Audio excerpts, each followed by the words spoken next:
of insects, and he is also an atheist. If you could give a brief introduction. Hey everyone, I'm Sean. I guess my introduction would be that I've been secular my whole life. My parents allowed me to choose whatever faith or whatever interests I had. And as soon as I could pick up a book, the first thing I read about were dinosaurs. And ever since then, religion has not really been able to get any room in there. In addition to that, I would consider myself more of a weak atheist, which would be slightly different than Abid. Thank you, Sean. And representing the Islamic study group here, we have Mir Ahmad Musavi, who was born in Tehran, Iran in 1979. He comes from a moderate religious Muslim family. He has 2 master's degrees in civil engineering, and he is currently pursuing a PhD here at Texas A&M. So if you could give also a little words about yourself. Bismillah ar-Rahman ar-Rahim. My name is Bir Ahmad, and as Glenn mentioned, I'm a PhD student at Texas A&M. I'm very happy to have this opportunity here to speak and to contribute in the dialogue, because I think despite all these arguments, it's very important to have a mutual understanding, and I appreciate everyone's participation. It's really cool. Representing the Christian group, Ratio Christi, we have, first of all, John Ferrer. John is a professor of world religions and philosophy. He has 2 master's degrees, one in apologetics and one in philosophy of religion. He is pursuing a PhD in philosophy of religion at Southwestern Seminary in Fort Worth. And he also teaches at 2 places. And I'll let John give an introduction to himself. Yes, my name is John, and I'm typical raised in a church home, but my brother was an atheist, and that had a profound impact on the kind of Christianity that became normal for me, you might say. And long story short, I began thinking through a lot of my worldview at a fairly young age, and when as I grew and as I dug deeper, I found that there are some tough questions just underneath the surface for Christianity. But if you keep digging, for many of them, you can find some pretty compelling answers. And I teach at Tarrant County College in philosophy and at Antigua Christian Academy as a dual credit professor with Texas Wesleyan University. Also representing Christianity, we have Dr. Robert J. Marks II. Dr. Marks is a distinguished professor of engineering in the Department of Engineering at Baylor University. He has many awards and publications, and I'll let him introduce himself, Dr. Marks. Thank you. My specialty is in engineering, not necessarily in apologetics, but nevertheless, I hope to be a little bit dangerous here tonight. I am delighted that we are here. We're going to be talking about some very, very important things, and I hope that everybody doesn't get so entrenched in their ideology as to not learn from everybody. I think we can all learn from each other. I would like to thank Ratio Christi for, did I say that right? Sure. Okay. For sponsoring this, the Muslim student group for having the ability and the wherewithal to come and represent the Muslim faith, and the agnostics and atheist student group also. We had supper together, and I joked with Abid, with the agnostics and atheist group, how people responded when he was on A&M and told them he was going to an AA meeting. And I'm going to tell them what. Do you want to mention what you responded? Sure. My response was that it was exactly like an AA meeting. We sit in a little circle, and in the beginning of every meeting, it's like, my name is Abid, and I'm an atheist.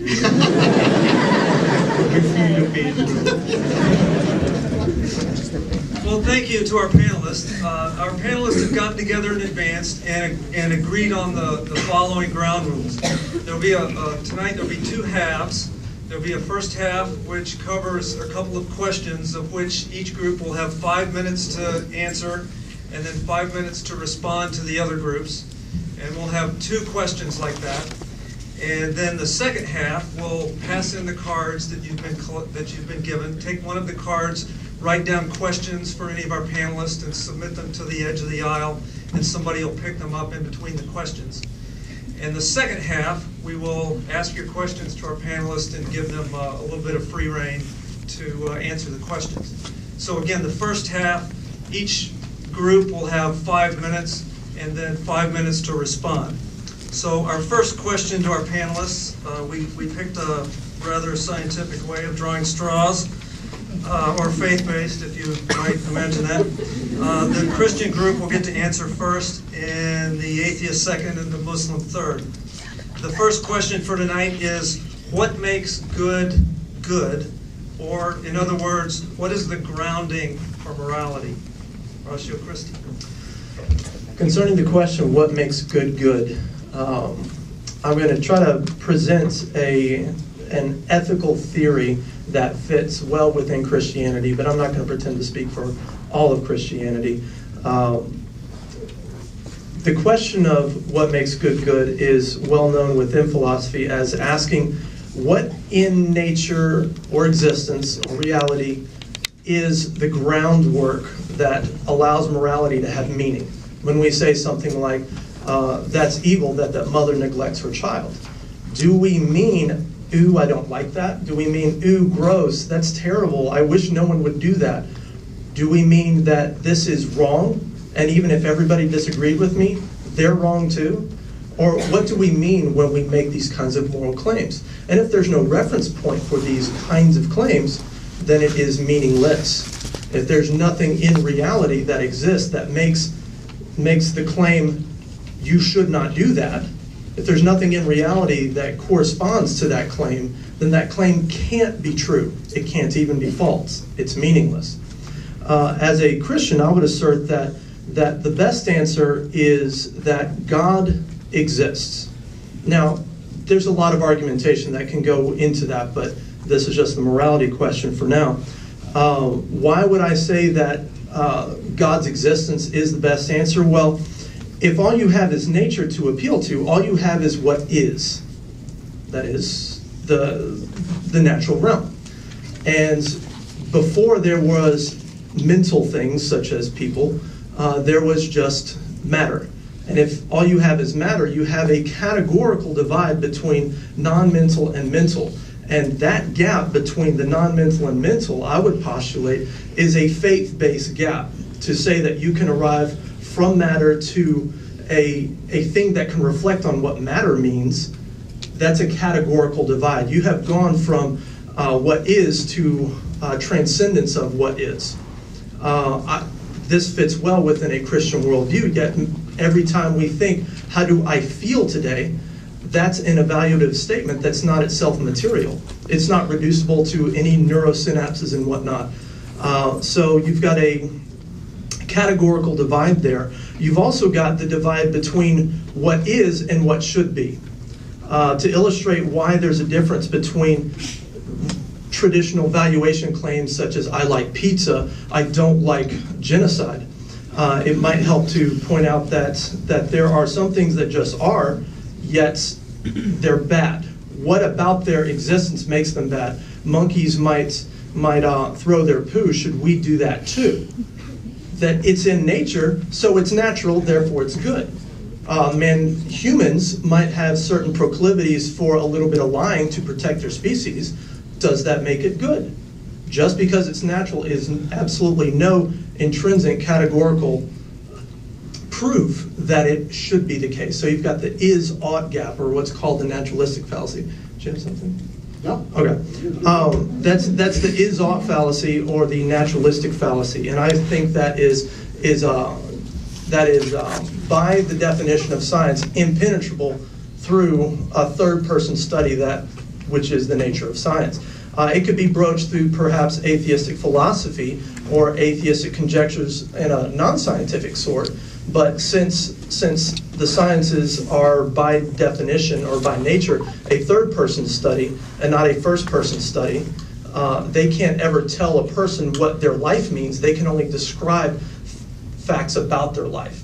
They can only stay in the is realm, never in the what should be realm. Or to be more specific, Immanuel Kant distinguished the categorical from the hypothetical imperative. Categoricals would be in morality, this should not be. Genocide should not be, or rape should not be. That would be a categorical imperative. A hypothetical imperative starts with an if. If you want to live a flourishing life, then don't go raping people, and so on. Let's see. I would postulate that morality is a mental thing. It is the subject of minds, and you aren't able to reduce minds to non-mind material.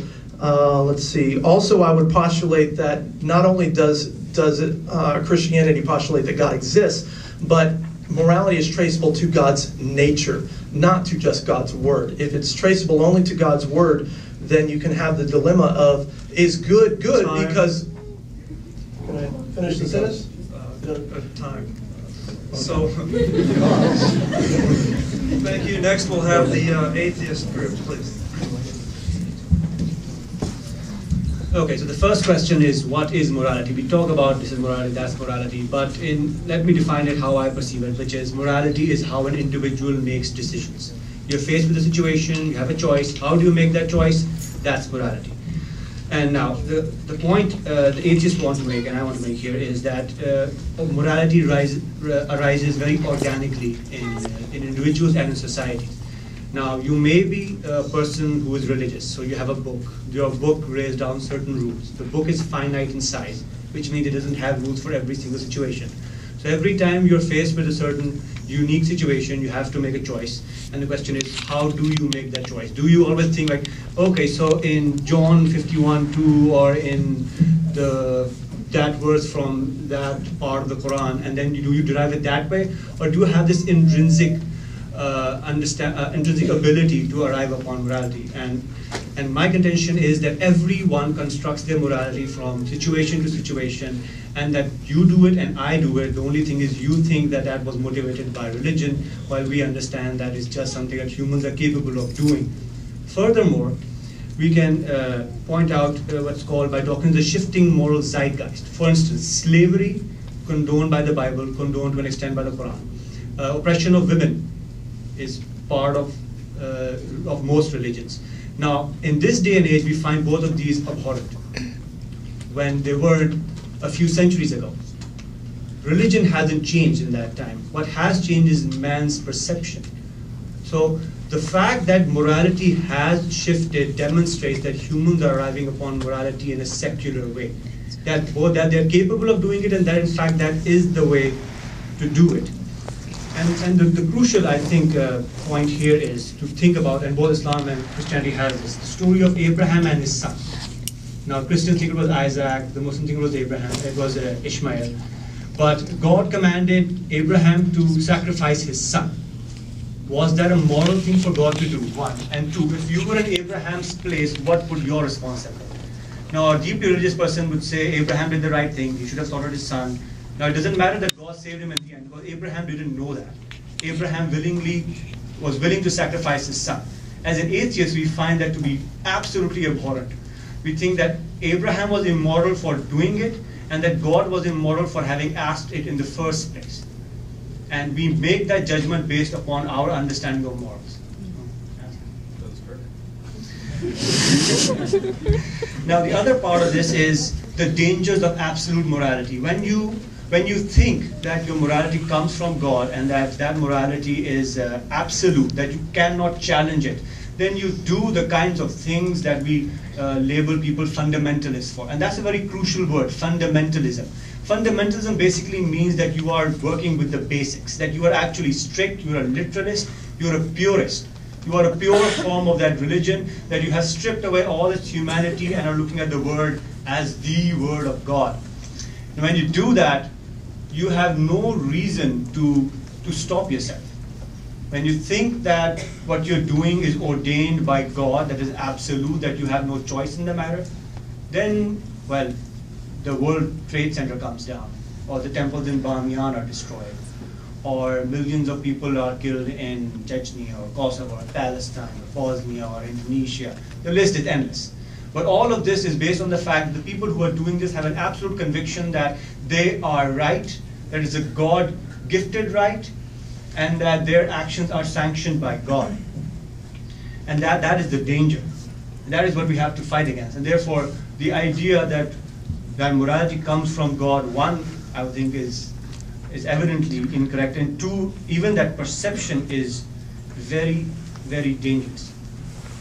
And the last thing I want to say is, and it's called Euthyphro's dilemma, and this is what theists have to answer all the time. And the question is posed like this: is God good? Oh, sorry. Is something good because God says it is good? Or does God say something is good because it is inherently good? For instance, does God say feed the poor? Or I'm sorry, is feeding the poor the right thing to do because God says it is so? Or is it the right thing to do and God knows this and just tells you, well, feed the poor? And the distinction is important. If you believe that whatever God says is good, then it's totally arbitrary. God would have said murdering children is fine, and that would be your time. Next we'll have the Islamic Study Group.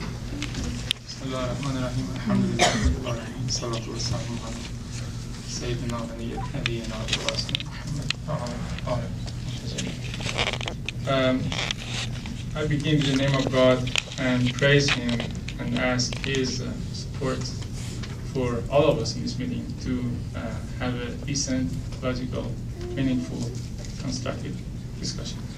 About the morality, which is a very important question and is well discussed in Islam. Well, general, the human mind works by frame of reference. So on every decision that we want to make and on every judgment that we want to have, we need to have a frame of reference. And the question is how we should define that frame of reference. Frame of reference because we have the free will. We have the free will, so we want to make decisions, but there should be a frame of reference so that we be able to decide if the decision is right or wrong. I think Islamic view is that that frame of reference should be based on reality. So, there are so many imaginations that we might have, but what is real? What is the wise way of interacting with the real world? And the real world in the Islamic view is divided to two portions. One is the part that we observe, and second is the part that we don't. So in the Islamic view, there exists real world that we cannot observe with the very basic features that our body has. But because that dimension does exist, we need to take that into account in order to define our frame of reference.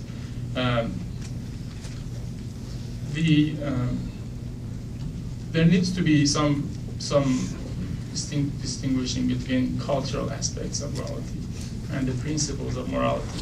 But basically, one of the realities is, in the Islamic view, is that human is created for a reason. The creation of human and the being of a human was not an accident.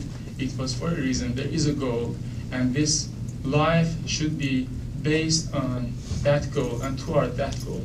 So morality is what makes the person closer to the goal. And so what is good is what makes person closer to the goal, and what is bad is what makes the person, takes him away from that goal.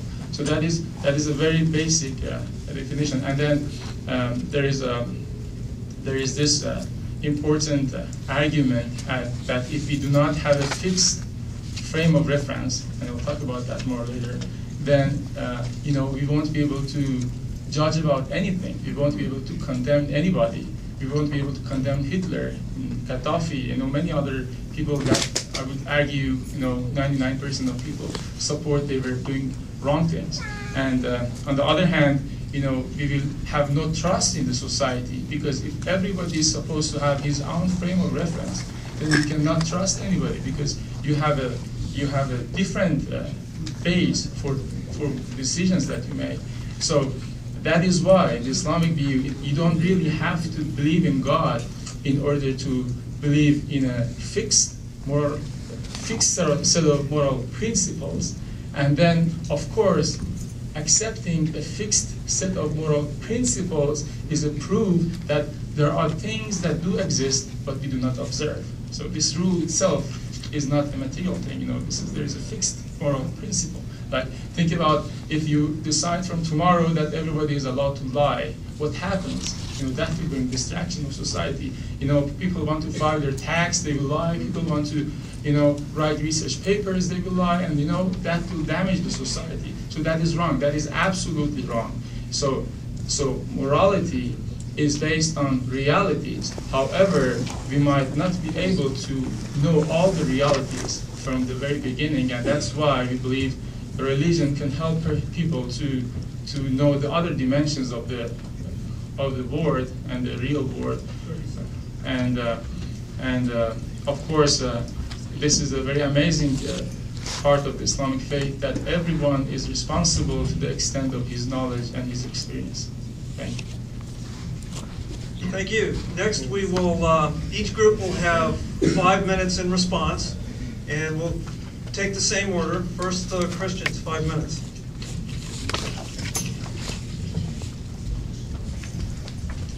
Plato's Euthyphro. Am I saying right? Euthyphro. Okay.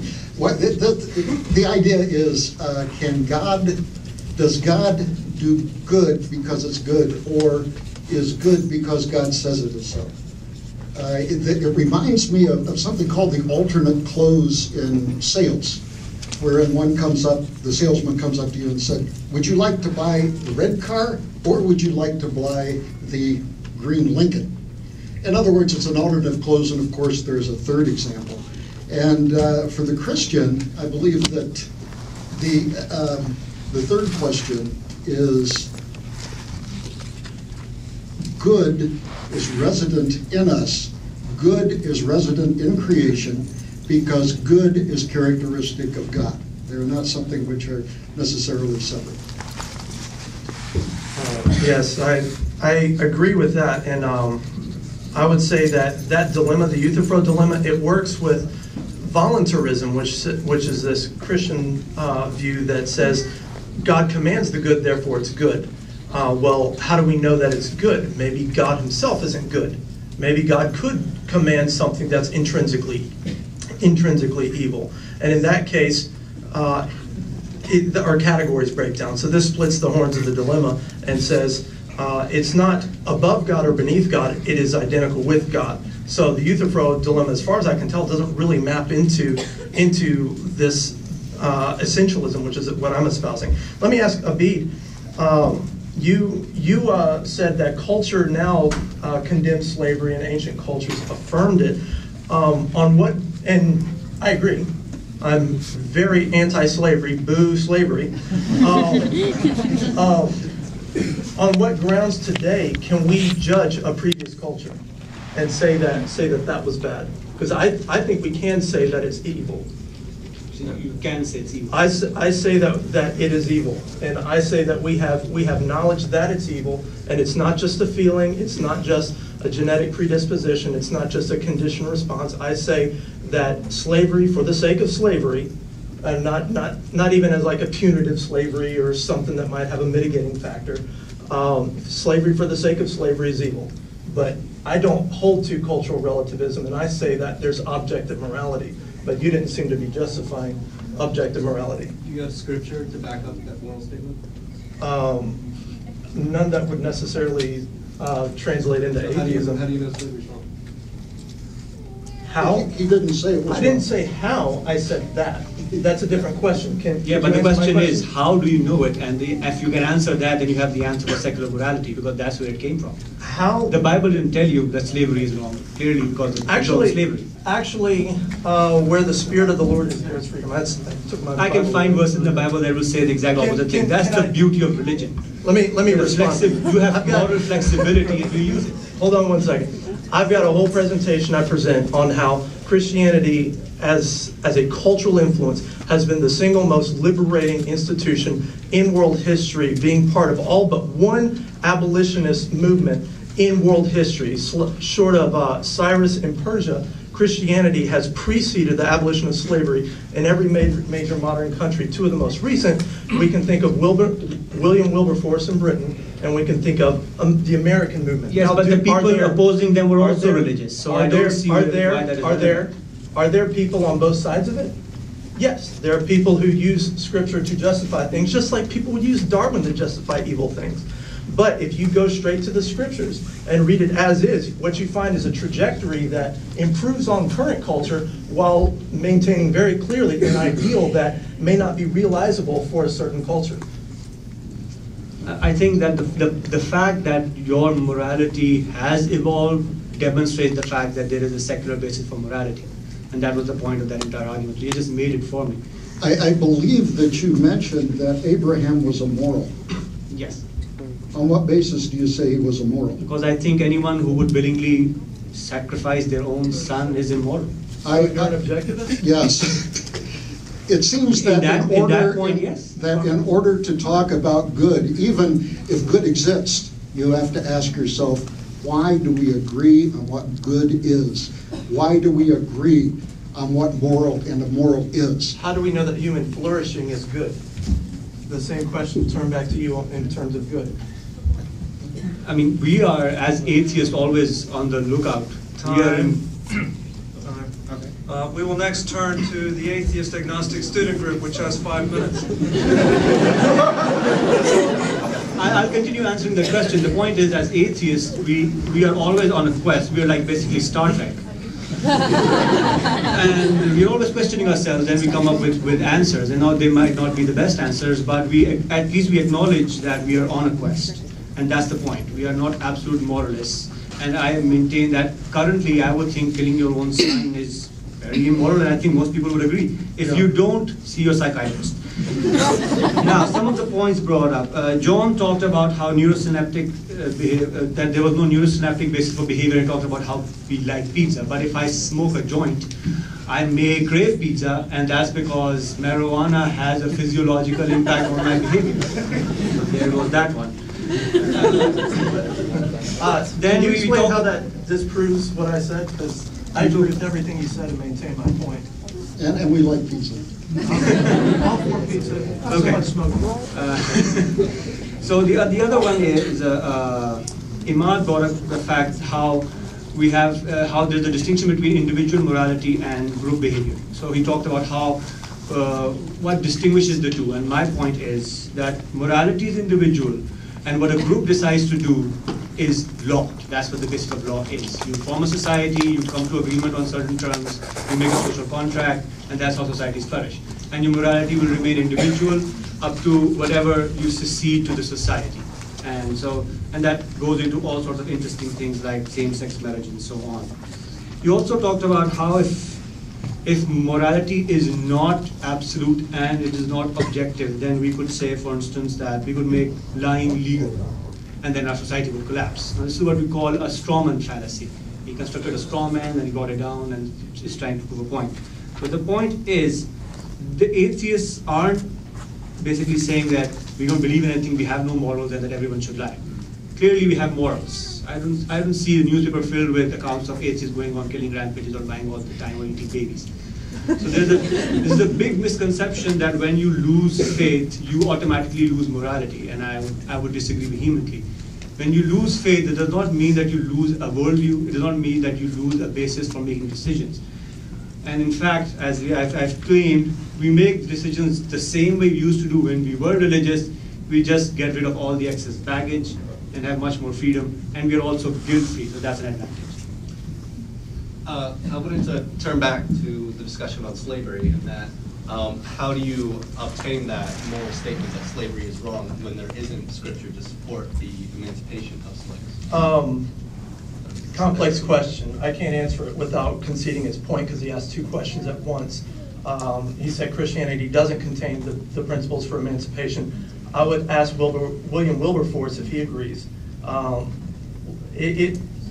This format doesn't allow for a full debate of all the particularities. I've got plenty of evidence. I got plenty to go into, but we have to cut to the okay. Where the Spirit of the Lord is, there is freedom. That's a very biblical passage. Scripture deals with a lot of liberating teachings, such as in Philemon. What you see when you read the whole text of Scripture, especially the New Testament, there's very little support for slavery outside of the Old Testament. But when you compare Old Testament cultures to other cultures, Judaism was a radical improvement on a great deal of what was going on back then, short of Cyrus. Cyrus was the only one who achieved abolitionism.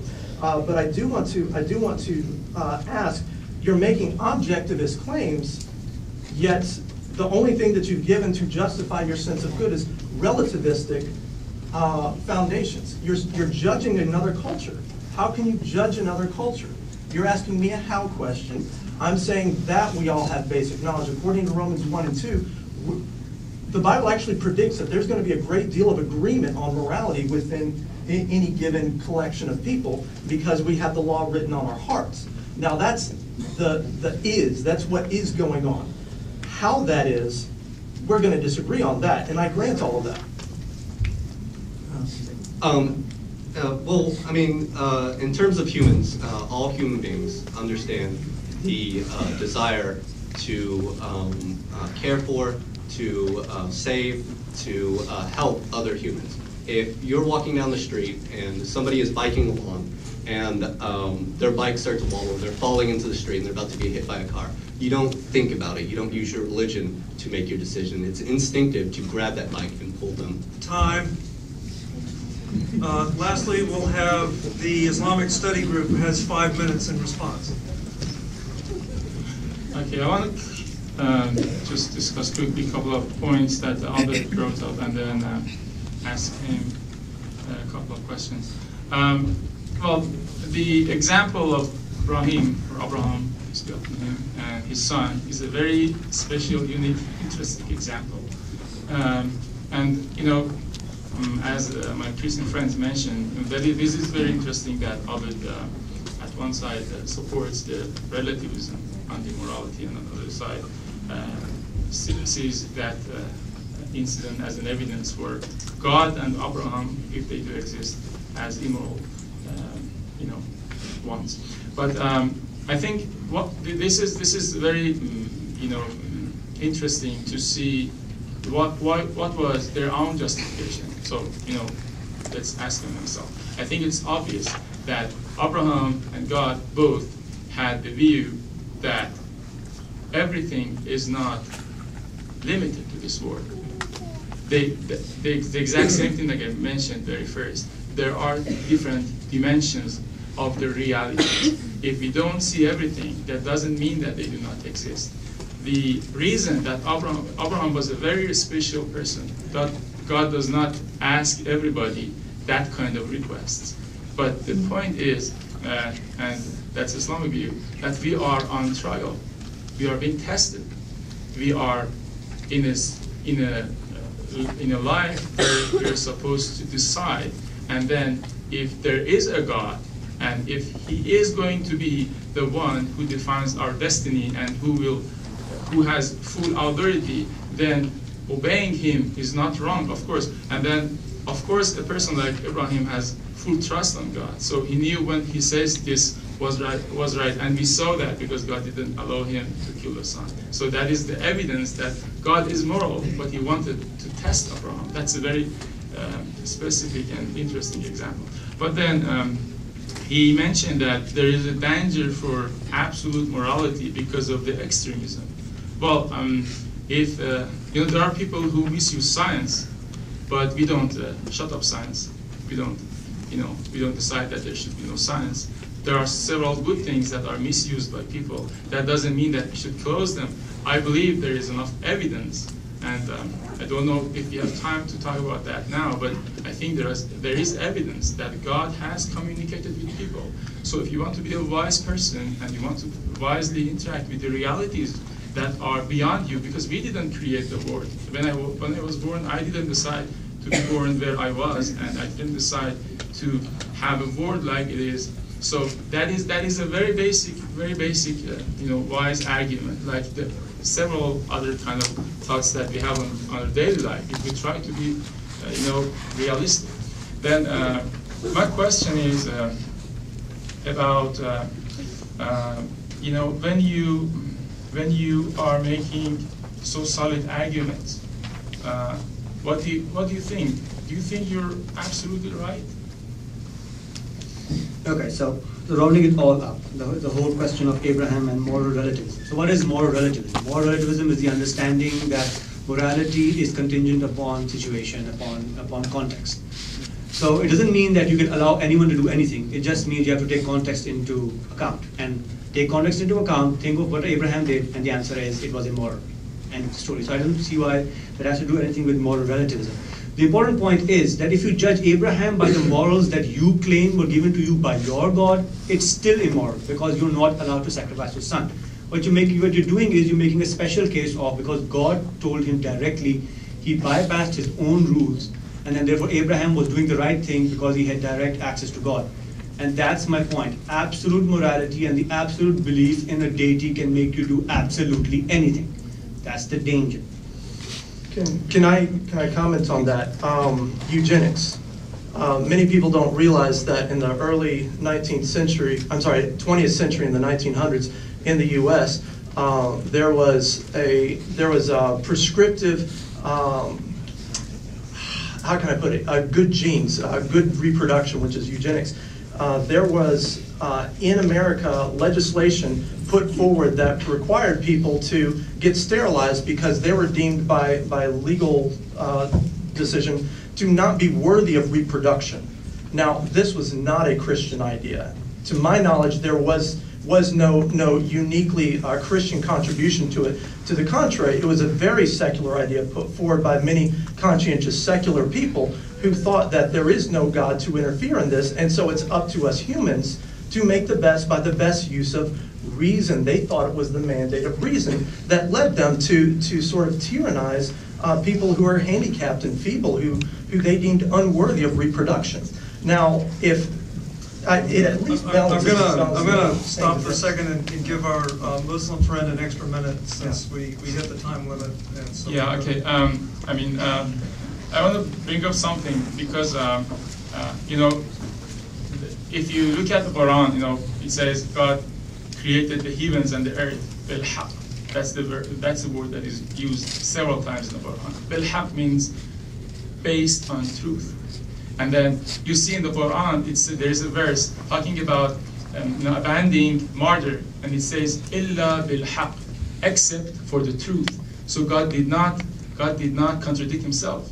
Killing, in the Islamic teachings, if somebody commits murder, then the family of the killed person has the right to request justice. They are recommended to forgive, that is in the Quran, but then they have the right to ask for justice. So killing another person is not in all situations banned by God. And we have full trust on him because there is going to be a day of judgment, and then he is going to fill all the gaps. So he's going to, if there is some sort of corruption and injustice in this world, he is going to recover that. We do believe, as the Quran teaches us. But the base I'm going to call time because we've gone over. Okay. So that's the end of the first question. We will now go into the second question. Each of you were given a note card. If you want, you can start writing questions and pass them to the aisle. There will be another chance to collect your cards after the second question. But the second question, we will pose this to the panelists. How can there be a God when there is so much evil in the world? In this round, our Islamic study group gets to go first. Okay. Well, first of all, we need to define evil. What is evil?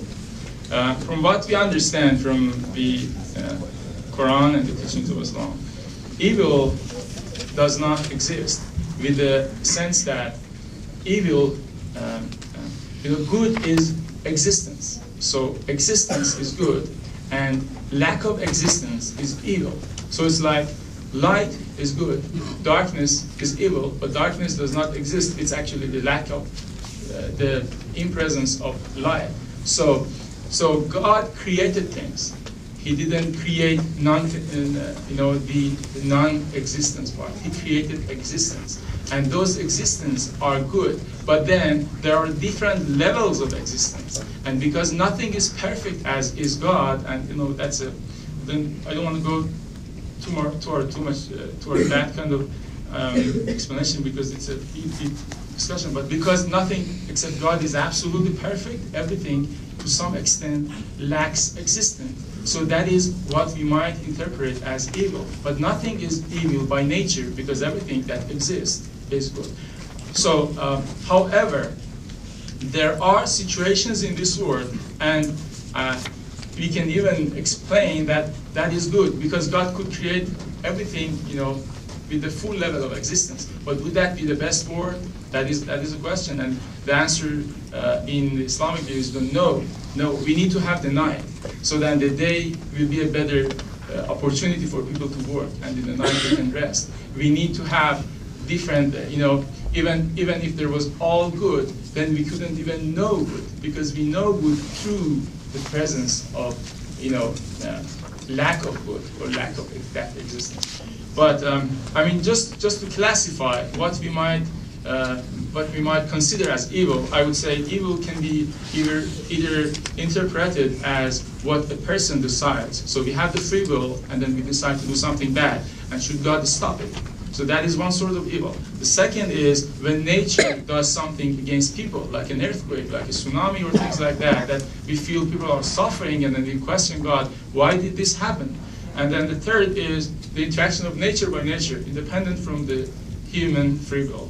On the first part, which is the free will of the person, the argument is, okay, God could create a man without the free will, and he could create a man with the free will and give him the opportunity to decide himself where he wants to go, what he wants it to be his destiny.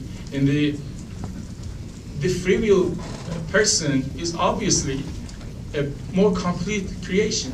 He is the better, more complete one because he is himself having the opportunity. God has all the angels who have, all the perfect being that they are. So if there is going to be a free will, God is not supposed to stop it, because if God is going to only support the good will and the good actions, then there is no free will actually, that will contradict it. So he gave this opportunity for the people to have the free will in this world, but this is a trial, this is going to end, we're all going to die, and there is going to be a day of judgment, and we are responsible for the free will that we have.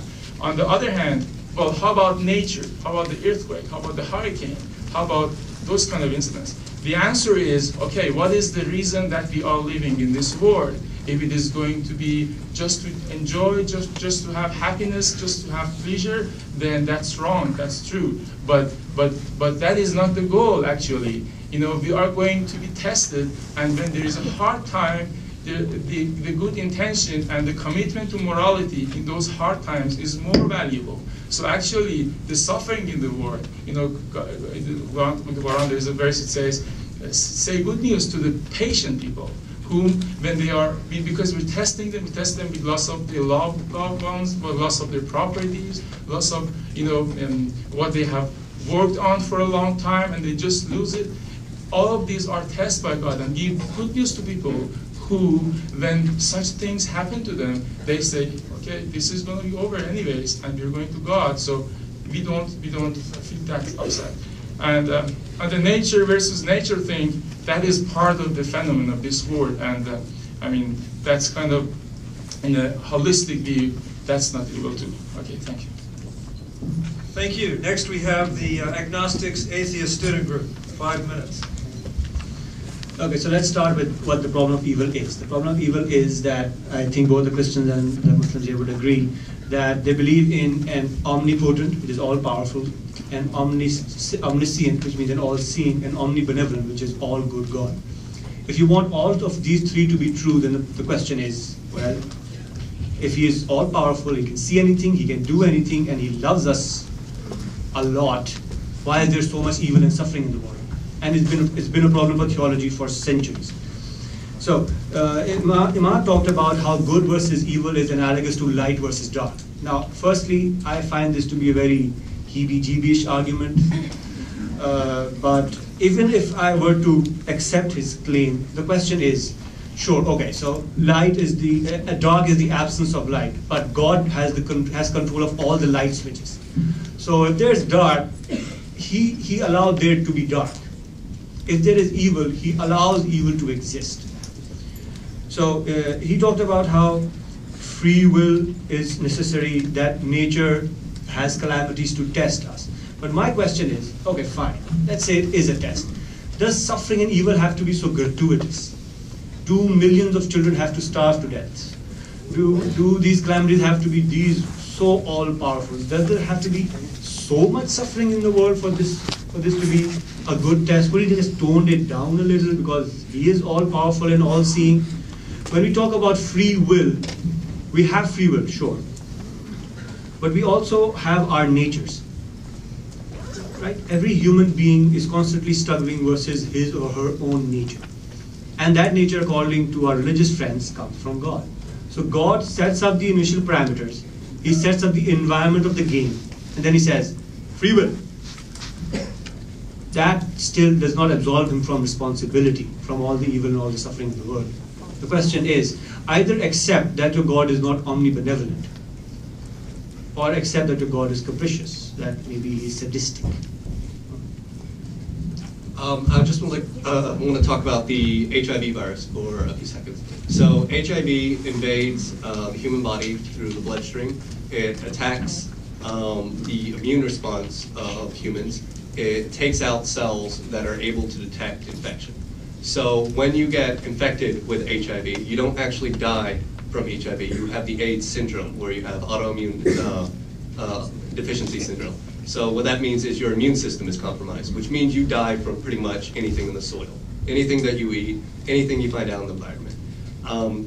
In terms of an atheist point of view, HIV is from horizontal transfer of SIV from other apes. It has an origin. We can look at the evolutionary origin.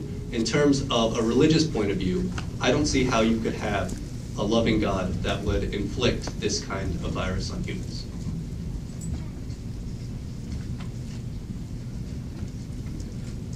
Okay, next we will have the Christians. 5 minutes. With due respect, the atheist view on theism is a two-pronged approach. One is that God does not exist, number one, and number two, I hate him. Let me address some of the different points that have been raised. First of all, the sacrifice of Isaac. Isaac was taken up, and I believe the Muslims believe it was Ismail, right? Right. You teach it was Ismail. But in the Christian belief, it was Isaac that was supposedly sacrificed, and we look upon this as a metaphor of Christ's sacrifice for us, which for the Christian is the singular focal point of our belief and separates us from a number of different people, a number of different faiths. The other one is, now you're getting into my area, which is electrical and computer engineering, computer science, if you will, is the idea that matter gives rise to mind. I have studied computers, evolutionary computers, simulating evolution on the computers, and have come to the conclusion that computers create information as much as an iPod creates music. The only thing you're going to get out of a computer is what you put into it. It does it a lot faster.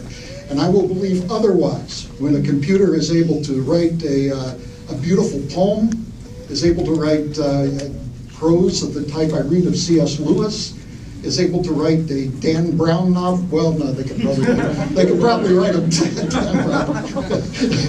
So that was it. The other thing is that does God write good on our hearts? Did you notice that we all agree that there exists good?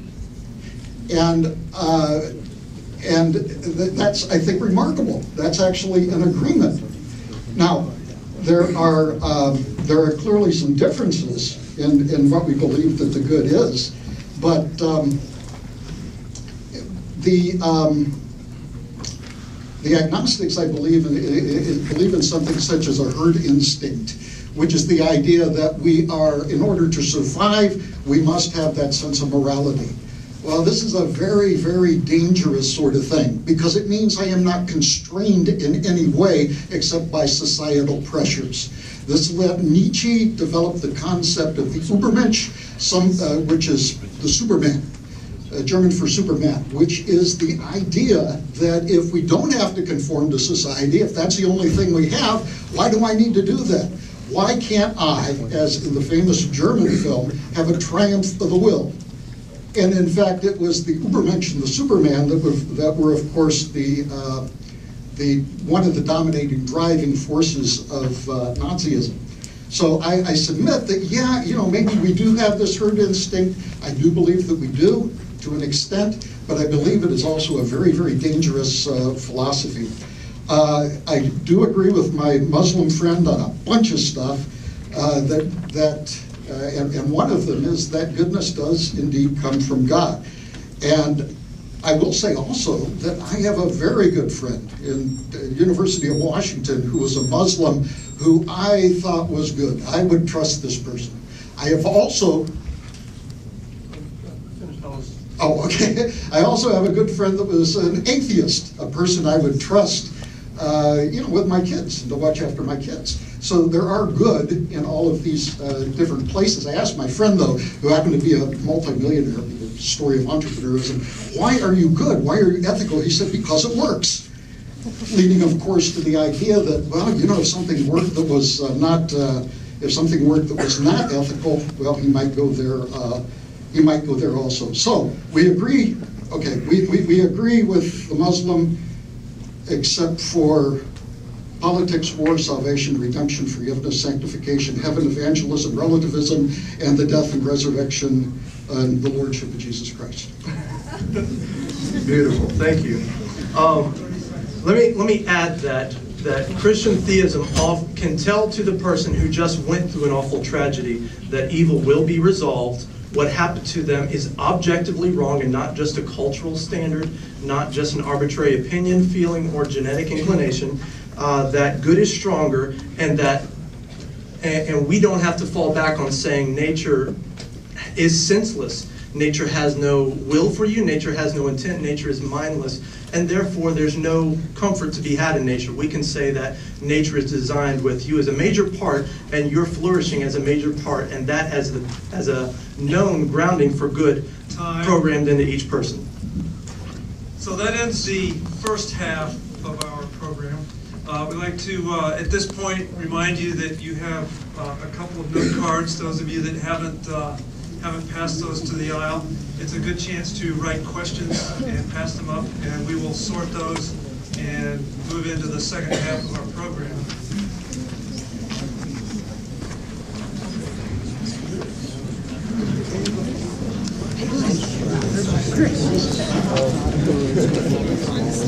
Yeah. Were you standing up over there? That's right.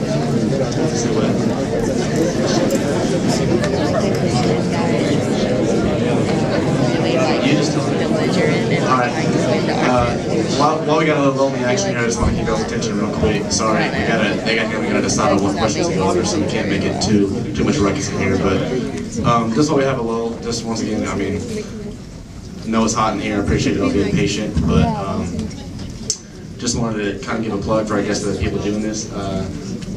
Our group is Ratio Christi, and if y'all don't know what that is, if you're a student and you want to, or even if you just want to know who we are, on your way out in a little bit, if you want to grab one of those flyers on the table, it'll tell you who we are.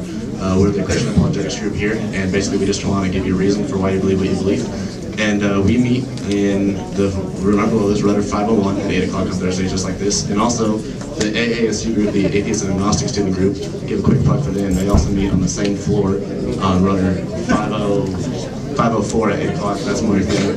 So anyway, if you want to continue this discussion, have some good, good discussion on some of this stuff, then you can come to one of those meetings on Thursdays. And anyway, so as I discuss this question, just want to thank you all for coming out. Now we brought up two more questions, and well, I think I already answered those questions.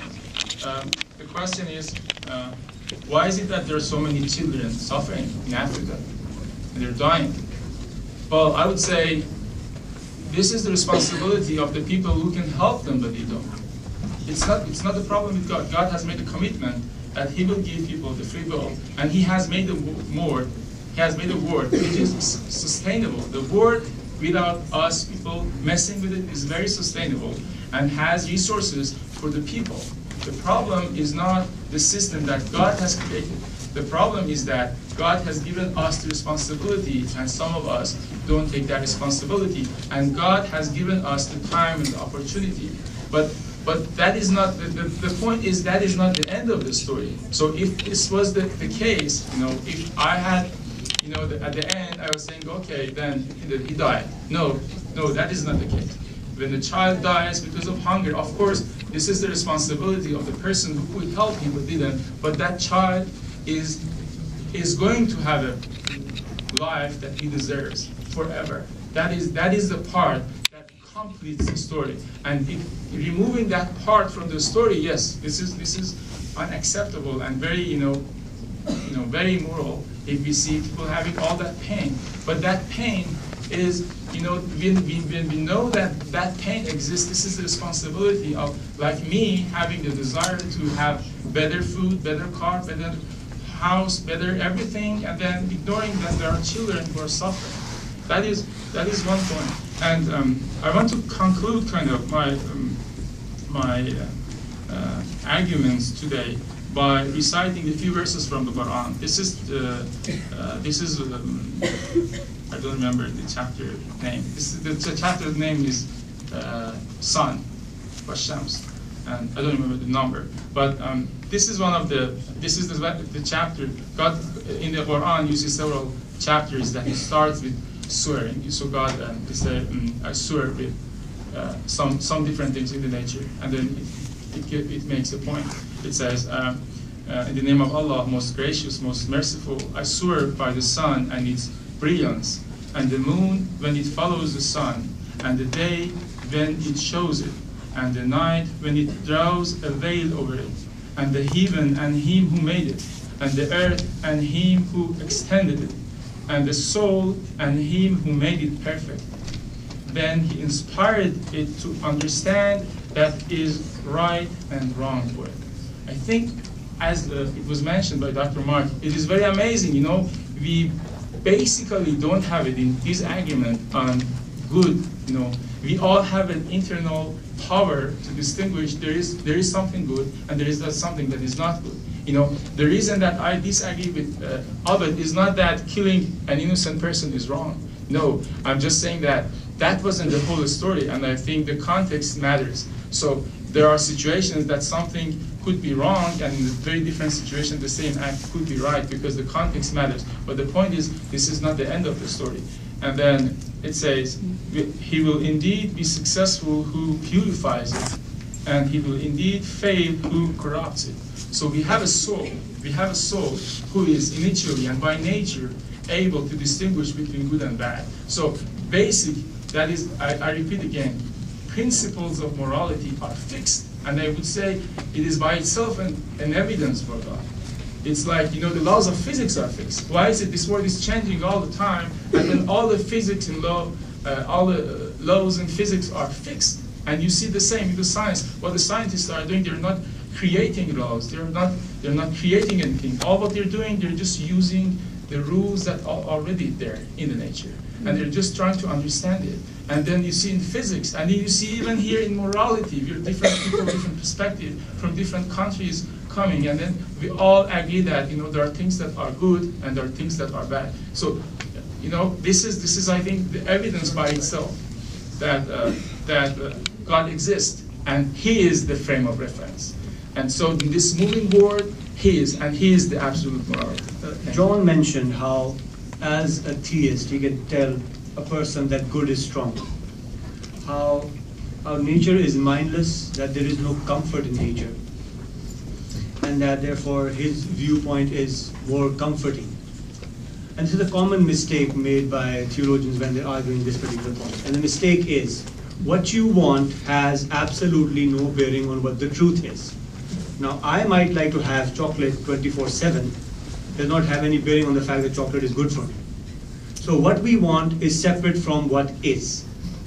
We might look at this world full of suffering and we say, well, if there's an afterlife, that child that dies of starvation in Africa, his suffering will be balanced by an afterlife. And it feels good, right? There is injustice, and then the idea of an afterlife is like, okay, there's balance in this world. But that's just a feeling, that's just what you want, that's just something that satisfies you. That idea has no bearing upon the truth. What you feel is comfortable does not inform what is in fact reality. So all of these arguments have nothing to do with the claim.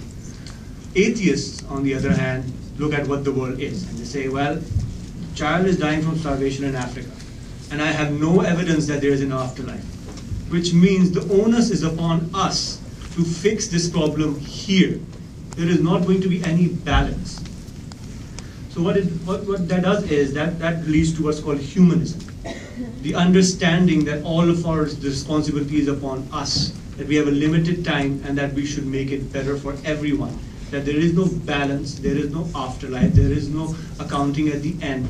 And that if a child dies from starvation in Africa, then that's it, and we basically, we messed up. Now, a similar point raised was about the Übermensch and Nazism, and how secular thought led to Übermensch or led to Nazism. Well, we never claimed that secularism is perfect. But again, let's say secularism led to some horrible, terrible events. That does not mean that there is a God. One does not inform the other. But all that tells us is that secularism, just like any other worldview, is prone to be mishandled. They talked about how science can be used for eugenics. Yes, fire can be used for arson. Does that make fire evil? No. Fire is a tool, science is a tool, secularism is a worldview, and in some ways is also a tool. But the understanding as an atheist that all of these are human constructs, that we don't have the absolute claim to being right. The understanding that we are prone to error means that we're always open to the idea that we are in the wrong, that what we are doing may be wrong, that there is room for error, that we should always be on the lookout for our own mistakes. As a worldview, it's much more responsible. It is a burden. It is also rather freeing.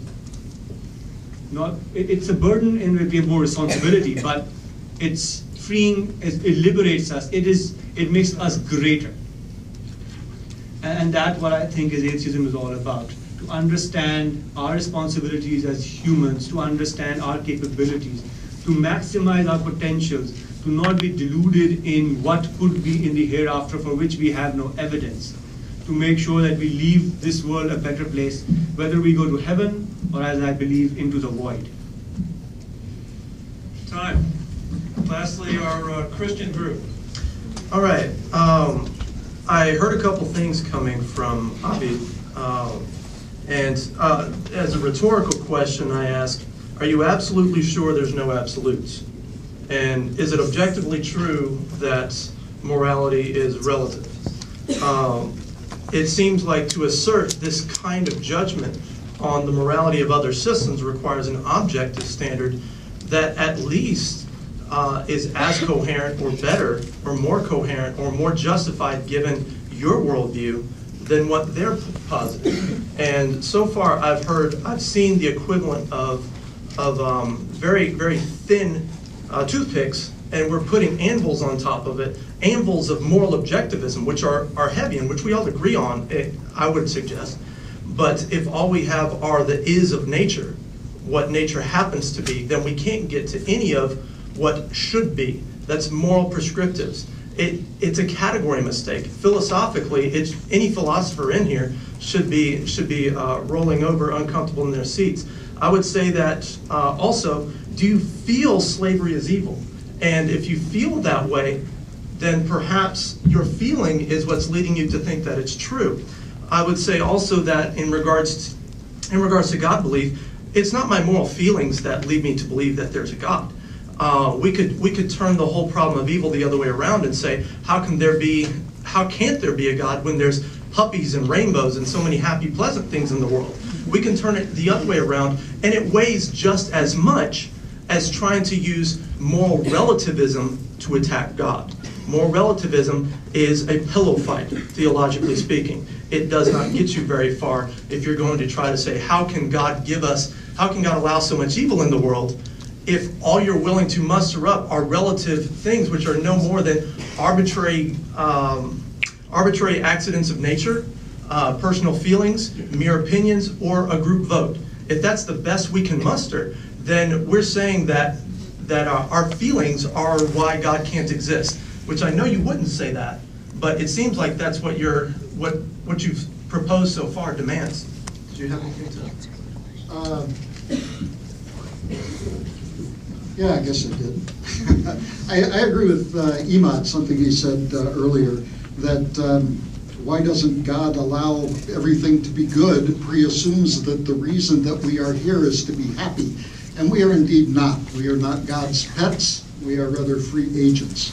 God created us, and our purpose here is to find out who He is and draw ourselves closer to Him. And the way He does this is with free will. If I miss my grandson, I know I don't look old enough to have a grandson, but if I miss my grandson and I'm away from him for a few months and I really get lonely, and I want to say, oh my goodness, I wish somebody would just tell me that they loved me. And I would go up to John and say, John, would you just do something for me? Would you just tell me that you love me? Then I took a gun out of my pocket, I cocked it and stuck it to his head. Now, could he love me by doing that? Could I trust his answer? No, love is something which can only be given. It cannot be taken. And the fact that we have the choice of choosing whether to follow God or not is the source of the fallenness. If we have a source to believe in God and to follow Him, then we have to have an alternate choice to go the other way. And that going the other way is the cause of evil in many cases. And let me add, the problem of evil does Christianity, Islam, Judaism, the classical monotheistic religions, I think it does us a great favor by absolutely decimating Santa Claus theism. If your idea of God is that simplistic and that childish, then the problem of evil does a good job of destroying that kind of infantile view of God. And I would stand with the atheists in destroying that kind of infantile view of God, because that's not biblical Christianity, that's not Quranic Islam, that's not Tanakh Judaism. One last thing. Also, with the problem of evil, it postulates God who knows a lot, who's very powerful, who's very good. The extent of that, in one being, would suggest a character who is well beyond our best comprehension. And we know, just with analogy with our parents, that sometimes they act with ways towards us that we can't understand. How much more so with an omnipotent being? Okay, now we move into the second half of our program. And we have had representatives from each of our three groups who have been busily sorting questions. And we will now ask the first question. I will encourage our panelists in the answer to be concise. I'm sure there'll be some back and forth. And again, please respect the other person's ability to answer. And again, keep your answers short, because we don't want to be here all night. First question. Do you think how you were raised or who you were raised by makes a difference to your views? How can you prove that your ideas are based or not based on your initial upbringing? Who wants to go first? That would be using evidence. Does your belief have evidence to back it up? Is there evidence in Scripture that can be found in reality? Or is there no evidence for supernatural? And I think that if you actually talk to scientists that are examining the evidence, the claims made in different religious texts, you'll find that the vast majority, if not all of them entirely, are completely discredited. One good one to mention would be Noah's Ark. Does anybody in here believe in Noah's Ark, that all the species on the planet came from two of each species, that the entire planet was flooded, that if you go look at a flood afterwards, Exactly. well, I invite you to talk to somebody that has been through a flood. If you go look at it afterwards, everything is everywhere. You have dead bodies of animals, dead bodies of humans, you have houses, everything mixed in together. If you look at the fossil record, you do not find humans mixed with dinosaurs. I would like to answer. Yeah, of course, it makes a difference who your parents are. But I think that if you're raised in one faith, yeah, you have a greater chance of going into that faith. There are notable exceptions, though. We have people such as Hugh Hefner. Anybody know who he is? Son of a pastor and his wife. We have Sam Kinison, one of the most vile comics that ever existed, and his parents were Pentecostal preachers. Yeah, Sam Kinison studied to be a preacher. And we also have other anecdotal. I have a colleague at Baylor. His name is Matt Beauregard, who recently became a Christian, just was swept over from atheism because of the compelling message of Christ. And he is excited about his faith. He's going places. His mother is a Wiccan witch. And he would tell us about how he used to sit around and talk about Wiccan things, and his parents would pass around a joint and get high in this very, very secular sort of strange religion. So no, he didn't become a Wiccan. Hugh Hefner didn't become a pastor, and Sam Kinison did not become a Pentecostal preacher. So yes, there is a correlation. No, there is not causation there totally. Miramad, do you have a response? Yeah, I'll respond very quickly. Yeah, of course it does have effect on you when you're born in a Muslim or Christian or an atheist family, but the thing that I like from Islam, and I think this is very, well, I don't see that in some major other religions and groups. It says that La yukallifullahu nafsan illa wus'aha. God does not expect anybody except what he can. Or it says, La yukallifullahu nafsan illa ma ataha. God does not expect anybody except what he has given to him. So that is a very, very important verse. I mean, you can see that in the Quran repeated several times. So that is, God is very fair. So God considers all the situations. There's a verse in the Quran, God is with you, God knows all your weaknesses. So God, the judgment of God, the justice of God in Islam, that the way that we interpret, there is not a single word, sentence in the Quran that says God is just, because we say it comes when it is the time of punishment. He doesn't punish anybody more than he should, but he gives for unlimited. He gives for it's not justice. When he wants to forgive, there is no limitation. He can just forgive, and there is no payment or anything required for that. He does that because he can. He's the God. But of course, still we do have. I read the verse. We do have this power inside. I have friends who converted from Islam to other religions. I have friends from Christianity converted to Islam. So this power, that's a proof that there is a possibility that people have the judgment and make a big decision. Yeah. Okay, next question. What is the score in the World Series? No, that's not good. No, it's 4-3 in the sixth. Texas is winning.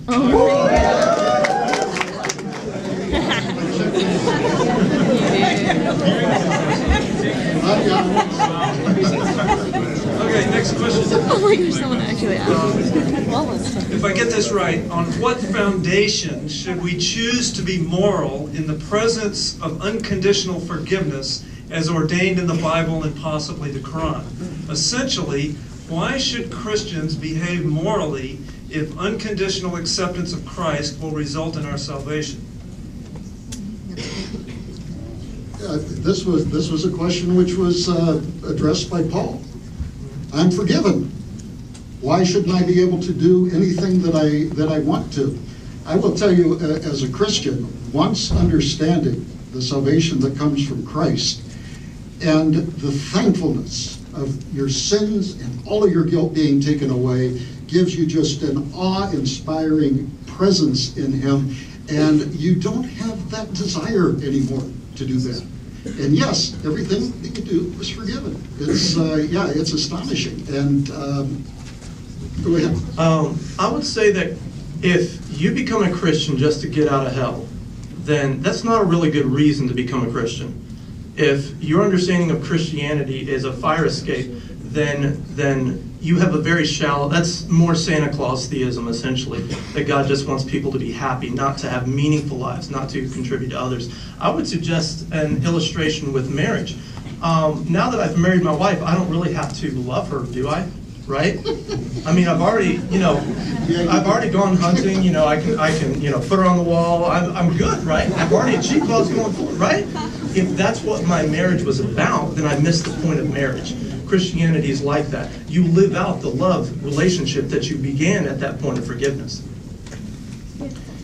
I think, well, it is not Islamic view that God, forgives you in one point, or we don't have this kind of theology as we see in Christianity. In the Islamic view, everybody is born clean. Everybody is born, innocent, and then based on what you receive, what you know, what you learn, your experience, you're responsible. God is able to forgive. He doesn't need anything. He doesn't need any conditions for his forgiveness. He is the all-powering. But you cannot cheat God. If you really want to repent and want to be a good person, God will know it and God will forgive your sins. There's even a verse in the Quran that God will change all your sins to the good deed.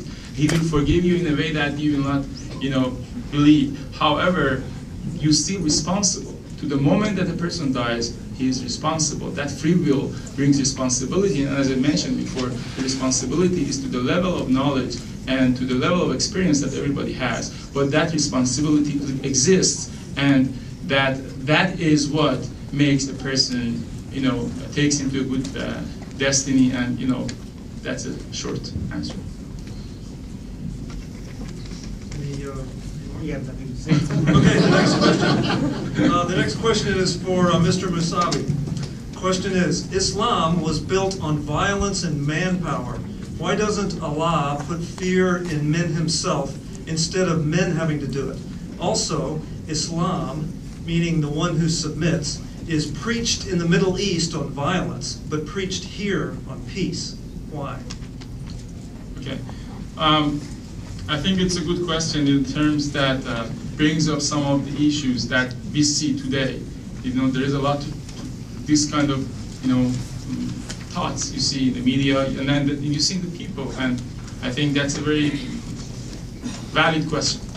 Okay, first of all, who told you that Islam was extended by violence? That is the first question. When we don't know things, we just hear things from people, and we make a judgment. I have, a little while ago, we had a friend, he might be, I don't know, he converted from Islam to probably atheism, I don't know. But anyways, and he brought up the same kind of arguments. I spent a lot of time personally. I wanted to answer the question. I wanted to know if that is true, and I truly believe that is wrong. Islam was not expanded by violence, the way that and of course, if you want to compare the behavior of every single Muslim, if you want to judge based on the behavior of every Muslim leader, then that is the wrong approach. We have had Christian, leaders, we have the church, we have the Roman Empire, all sorts of violation, but that doesn't mean Christ was a bad person. If you want to focus on the life of Muhammad, then you see he was a very balanced person. The way that he promoted Islam was absolutely not violence. But of course, there is a balanced person cannot be all nice. You can't expect, when you kill somebody, he just smiles at you and lets you to kill him. That is wrong. Even if you say that, I'm sure when somebody wants to attack you, try to defend yourself. So that is a thing. But I do agree on that, and we can talk about that maybe personally. That after Muhammad, we had some so-called Muslim kings or leaders or whatever that they did all sorts of violation. But you cannot write that under the name of Islam. And the second is about today. This is I don't think this is a right way of judging about Muslims. Muslims are the most religious, I would claim, Muslims are the most religious people in the world of today. You know, they pray 5 times a day. They are living in the area which is the origin of all religions. You know, Judaism came from all major religions. Judaism came from Middle East. Christianity came from Middle East, and Islam came to Middle East. In fact, and if you look at the Muslims individually, you know, they are very, very good people. You can, it is very interesting. It was a Gallup survey that Muslims condemned the 11th September attack with the same rate the Americans did. So yes, we have violence, and I would argue there is a lot of politics behind it, and there is a lot of issues coming from the last century and the last 50 years, which part of it, a big part of it, is you know, fueled by the Western powers. But in short and in summary, that is not right. That is not right. Islam was not expanded by violence, and Islam is not a religion of violence. Any response from our other group? Yeah, can a question, and this is something I sincerely don't understand. In the Quran, there's a famous sword verse. You familiar with it? And let me read from a translation. It says, "Proclaim a woeful punishment unto the unbelievers." This, by the way, is in the 9th surah, starting at verse 4. "Except for those adulterers who have proclaim a woeful punishment to the unbelievers, except to those adulterers who have honored their treaties with you in every detail and aided none against you." In other words, be at peace with people that you have treaties with. "With these keep the faith until their treaties have run their term. God loves the righteous. When," and this is verse 5, "when the sacred months are over, slay the idolaters, wherever you find them, arrest them, besiege them, and lie in ambush everywhere for them." Now, that seems to me, as not being a Muslim, as being very pro-violent of slaying those that don't believe in the Allah of the Quran. And maybe you could explain and put that into context so that I can understand better. Right. Well, I think, it's again a good same kind of question. You know, this is the verses that Dr. Mark was, citing. These are in chapter 9. Right? Chapter 9. And this is the only verse in the Quran. You know, Quran has 114 chapters. This is the only verse in the Quran that does not start with the statement, "In the name of God, the most merciful, the most gracious." And why did this happen? You know, and this is very interesting, you know, because Quran has 114 chapters. One of them does not have this Bismillah ar-Rahman ar-Rahim, which is the translation. And then there's another verse that has it twice. So it covers 114 times. "In the name of God, the most merciful, the most gracious." But, well, in short, very brief answer. You cannot ignore the context. You cannot ignore the fact that this verse came when the pagans violated the agreement they had with Muslims. You cannot ignore the fact that they martyred Muslims, and this was a reaction. So as I mentioned, Islam is a balance. Islam doesn't say that let people slap your face. No, if someone slaps your face, you have the right to respond, but you cannot slap him harder than he did. That is unjust. But you have the right to defend yourself. Is there a comment from our atheist group? I just want to keep it moving. Yeah. So this is an excellent example of the flexibility of all religions. All religions are open to interpretation. So in one part, the Quran will go on and on about peace and tolerance and love of unbelievers, and then on the other hand, the Prophet will march into Mecca and destroy all the idols in the Kaaba. You get mixed signals here. And the point is that religion appeals to so many diverse people because you can just pick and choose and create your own Islam 2.0 or your own Christianity 2.0 or your personalized version of religion, and that's what everyone does. That's the problem with religion. That's why it is so open. If it were clean and absolutely strict, it just doesn't survive. People don't like it. Now the other part about the current level of violence in Islam, yes, there is violence in Islam right now, but it's more a socio-political thing than anything else. Right now, the countries which have Muslim majorities are socially and politically and economically in decline. And whenever that happens to anyone, they always respond with the same sort of violence, lawlessness, backlash. When this was going on in Europe 400 years ago, you had the 30 Years' War, and you had the Crusades, and you had the Inquisition. So religion adds to that problem, yes, but can you say this religion is violent because of such behavior is questionable? Given a certain situation, people will take the religion and then add or use it to magnify their response, the one they were already going to have. Okay, next question is direct to our atheists and agnostics. As atheists and agnostics, science seems to have a major influence on how you think, which I cannot help but be swayed by. But is saying that you can prove there's not a God scientific, as science never seeks to prove anything, only support things with modification and subjectivity? And this question is in light of the first thing you said was that you believe you can prove there's not a God. Well, if I state it as I can disprove the existence of a God, then science can disprove all sorts of things. We disprove things all the time, and then the answer would be yes, I can disprove things.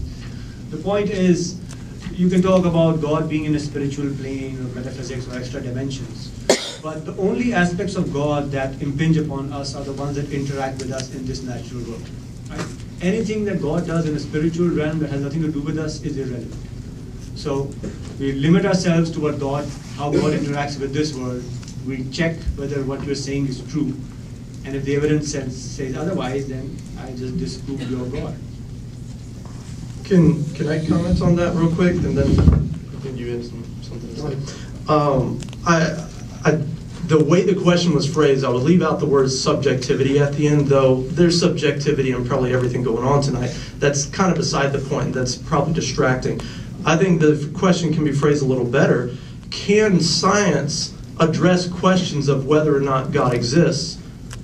Because if it can, then it has to abandon methodological naturalism, which I've had countless evolutionary atheists and agnostics tell me science is methodologically naturalistic. It has to assume God doesn't exist and then presume with natural causes to try to explain phenomena.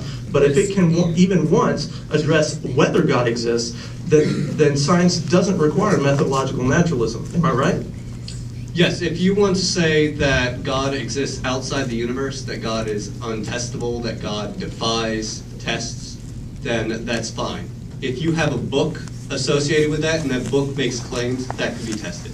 And if they make claims, those claims can be tested, and when those claims are tested, they're found to be false.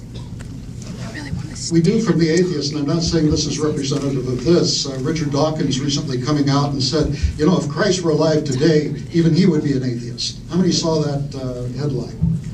Okay, a few of us did. It's just astounding. And of course, he believes that science disproves God. The problem is that science has never been right. I have some quotes about scientists of the past. These are Nobel Prize winners. This is Ernest Rutherford. Those of you who are in physics are familiar with Rutherford. He says, the energy produced by the breaking down of the atom is a very poor kind of thing. Anyone who expects a source of power from the transformation of these atoms is talking moonshine. This was a guy that won the Nobel Prize. Robert Millikan, who also won the Nobel Prize, said there is no likelihood man can ever tap the power of the atom. Dennis Gabor, who won the Nobel Prize for invention of the hologram, talked about the fax machine. He said transmission of documents via telephone wires is possible in principle, but the apparatus required is so expensive that it will never become a practical proposition. And we have my favorite, Lord Kelvin. Everybody has heard of degrees Kelvin. Really, really bright guy. Lord Kelvin said, radio has no future. Lord Kelvin said, X-rays will prove to be a hoax. Lord Kelvin said, heavier than air flying machines are impossible. So we see again and again and again places where science has failed. I think one of the things, and my biologist people can attest to this more, about the existence of junk DNA. Now there's lots of questions. So no, science has never been correct in the past, totally. It's a matter of accumulation of evidence. So why do we think that it's right and correct today? I have to add, just for anybody here in the room, Quickly, and then I'd like to move to marijuana. we're very pro-science. Yay, science. We're strong advocates of science. It is the all-sufficiency of science and this doppelganger that pushes out anything and everything else that purports to be a means of knowledge. That caricature of science, I think, is unwieldy and inappropriate. But I mean, Dr. Marks here is a scientist of sorts. You know, I have a comment, and well, it's just a friendly comment on my atheist friends. You know, I think it's very interesting that you have such a confidence to deny the existence of God, whom you don't even know who He is, or you don't even claim to know who He is. You know, I think we mankind, we people, should confess that we have limited knowledge. We don't know everything. So many things, yes, in the daily life we make decisions based on what we think is probably the best choice. But when we are making a statement about the whole creation, about everything, it is really, I think, not a scientific approach, even not a scientific, because in science, unless you have evidence, you cannot make a claim. You know, there are also fixed moral rules that are governing. You know, if you want to qualify a research paper, there has to be a very, specific moral rules that are followed. Otherwise, that is just disqualified. No journal will publish it. So I think this statement that there is no God, this is, I think, saying it so easy, but how do you know? Where did you get it from? So, 2 points. First one, those are, essentially 2 pages of quote mines. Scientists never claim to be infallible, God does. Again, if you believe that God is outside the universe, is unable to be tested, if there's no experimentation that can be performed on God, that's fine. Yeah, you can't disprove that. It's outside the universe. If you think God is inside the universe, actually does something, interacts with the world, and has a book that makes claims, yes, that can be disproven. And in addition, just one small analogy. None of us here believe in pink Nerf gas farting dragons. Do we? Anyone? Show of hands. Pink Nerf gas farting dragons. Well, everyone else, why do you not believe in this amazing entity? The reasoning you apply to come to that conclusion, we apply to God, same result. Okay, I'm going to add just a sentence. There is not a single sentence in the Quran that contradicts the science. If you want, I can bring a book that proves that. Next question. Does the devil influence people in their decisions, even though they're Christians or Muslims? Can you repeat the question? Does the devil influence people in their decisions, even though they're Christians or Muslims? Okay, should I answer? Or atheists? Okay. Okay, this is very good question, and this is again, I think, one of the universal rules that you see in Islam. The labels doesn't prove anything. If you're called a Muslim, you can go to hell. If you're called a Christian, you can go to heaven. Labels does not prove things. What matters is the way you live. As I mentioned before, it is your responsibility and it is your commitment to be righteous based on what you know that defines your destination. Yes, if I claim to be, that is why, when you accept Islam, that's a blessing, but that's not the end of the story. That's actually right at the beginning. Then you're responsible more than you were before. Then you're supposed to be more committed to morality than you were before. So it is not end of the story. To the end of your life, you are responsible, and God will test you. There is a verse in the Quran, did people think that they will be left alone if they just claim that they believe? No. God has tested people before them, and God will test them, so that God will show who has lied, and God will show who is honest. That is a very core part of the Islamic faith. So it is not the end of the story. Thanks. Sure. I mean, it's not, I don't postulate that that's one of those things that's going to fit neatly into a nice apologetic defense. There's lots of things that occur in the claims of Scripture that aren't really that easy to verify or are impossible to verify. For example, Mother Mary, was she a virgin when she had Jesus? Well, Christians say yes. Is there faith involved in that? Yes. I would say it's not an irrational faith, but the evidence base we have for that, we're not going to have video camera evidence of someone following her around proving that she didn't have any midnight affair with someone besides Joseph. I mean, we just don't have that kind of evidence, and to demand that is an unreasonable expectation of history. Now, when it comes to claims that would deal with angels and demons, I have an open worldview that allows for things that aren't very easy to verify, but I'm not going to put any more evidential confidence in it than I have evidential basis for. Well, one of the, if anybody has ever read the C.S. Lewis book called The Screwtape Letters, it's simultaneously very disturbing and also very insightful, because he goes through it's a story, by the way. How many are familiar with it? Okay, a number of people are.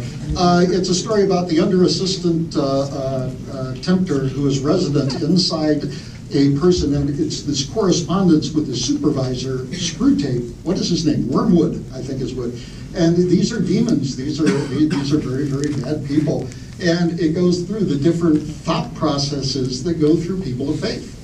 And it's very compelling. And I think is a very nice read if you're interested in looking at the psychological aspects of some of these things happening.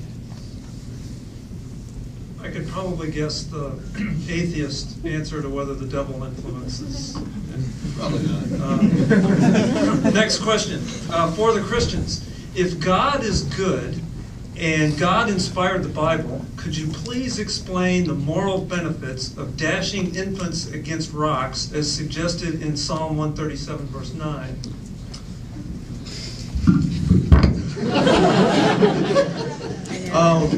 I think one question of Psalms is what's called the imprecatory Psalms. These are the Psalms that are very condemning, very damning, very bloodthirsty.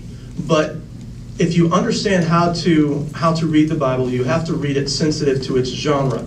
I would read an epistle differently than I would read Genesis, because Genesis has a lot of story, it makes claims about history. Whereas one of the New Testament letters, it's not talking about just stories and stories. It's actually teaching and instructing. This is how you should do this. This is how you shouldn't do that. Well, when you talk about the Psalms, the genre of it is something like a prayer or a song, and it's sort of an over-the-shoulder look at someone's prayer life. And you know, there's times in my life, I'm not saying it's right, but knowing that God has revelation in Scripture that resonates with my deepest, darkest desires for revenge on those that have been absolutely wicked against my family, myself, or my country. Knowing that God has revelation that resonates with this kind of adds a lot of depth to the character of God in my book. But if you read the Psalms like it's strictly prescriptive, then again, that's Santa Claus theism. That's not Christian theism. Psalms does have some prescription in it. But if you read the imprecatory Psalms like it's telling people to go bash babies against the rocks, then you're not reading it right.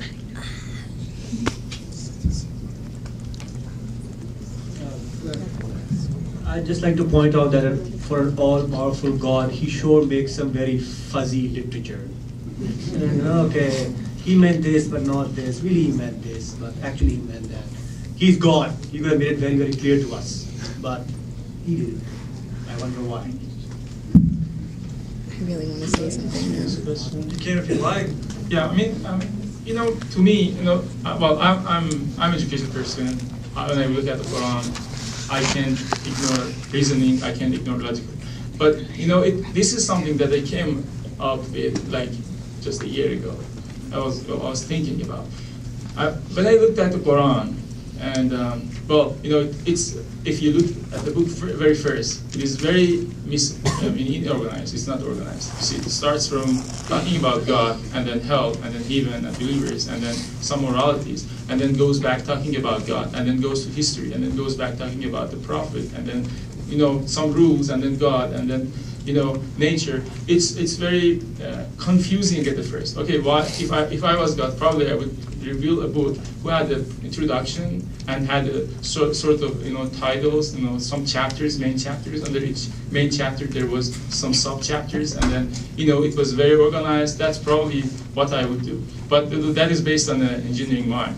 But then I thought to myself, okay, Quran is something that exists outside, in the outside world. I just met it, and it is so the nature.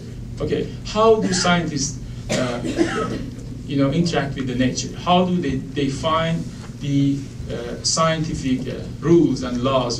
How do they discover the laws that govern in the world? Do we see that in the world, the earth, like one side is all water, one side is all jungle, one little portion just animals, then one little, no, it's all spread. It's all spread. And when you go through it, you see an amazing consistency, an amazing organization. There are some amazing rules, and you see in every single individual part of this planet, you see so many amazing things that I would say every individual of that would prove the existence of God. But then, yes, Quran is a book that can be confusing sometimes. Yeah. In fact, the Quran itself has confessed on that. He says there are verses that are interpretable in different ways, and there are some solid verses which are the mother of the book. That is a verse in the Quran itself. But then I would say, okay, if I want to interact with this book, if I want to know this book, I would say I would do the same kind of research that I would do on the other creations of God. If this is a creation of God, then it actually does match the other creation of God that I know. Okay, next question is for our atheist friends. How do you judge what is wrong or evil? If it is based on knowledge or feeling inside, then what about a sociopath who feels or thinks much differently? If you base it on majority opinion, then how could we judge the Holocaust as evil? If it is what is the best for the most people, how can we justify, or can we justify, the genocide of a small people group? If it's based on what causes society to flourish, then why don't we allow the weak, diseased, and feeble to just fend for themselves? What is your basis for calling good good and evil evil? So this is Deuteronomy 20:10. When you march up to attack a city, make its people an offer of peace. If they accept and open their gates, all the people in it shall be subject to forced labor and shall work for you. If they refuse to make peace and they engage you in battle, lay siege to that city. When the Lord your God delivers it into your hand, put to the sword all men in it. As for the women, the children, the livestock, everything else in the city, you may take these as plunder for yourself. And you may use the plunder the Lord your God gives you from your enemies. So this idea that from religion you're going to get the clear understanding of right and wrong. Is there anybody in this room that thinks that, yeah, that's probably a good idea? Killing and plundering neighboring cities is a good idea. Well, it is in the Old Testament, but nobody's going to agree to it. We all agree that that's a horrible idea, and we do it from a secular understanding. How you get this understanding is each human, if given adequate food, if given adequate shelter, and not put in the middle of a war or a religious struggle or any other strife, are going to pretty much get along with everybody else. Everybody in this room has differences of opinions, but we pretty much get along with each other. If somebody falls down or somebody has a heart attack in this room, everybody in this room is going to rush to their aid. People that do not have this internal belief, this internal instinct inside of them, are sociopathic, are psychopathic. Could you, I got to ask a follow-up. Could you, it didn't sound like you answered the question. What makes that a moral truth? That's what the whole first question was about, and I tried to point to it. What makes that true? Because I agree, that's how we should act, but what makes it true? So what makes that true is the collective understanding of the society. Is murder wrong? Well, I mean, that depends on the situation. If we went around this room and asked if shooting Gaddafi was a good idea or was a moral idea, we would get a difference of opinions from everybody in this room. If we asked if a particular war was a moral decision, we would get different answers. And the way you reach the moral conclusions of whether or not this particular war, this particular action was moral or not, is from that collective understanding of the society. So it was a group vote, so it was option number 2 in the question that Is there anybody in this room that would like to vote that slaughtering your neighbors in the name of God is a good idea? Under what conditions? If they're a neighboring city that does not share your particular beliefs.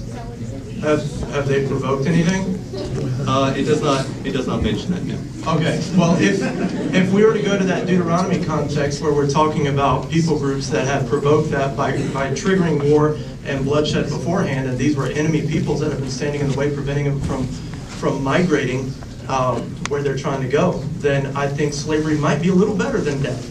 So I think they're two bad options, but one's better than the other. I don't think any action by any city against any other city would justify the killing of innocents, period.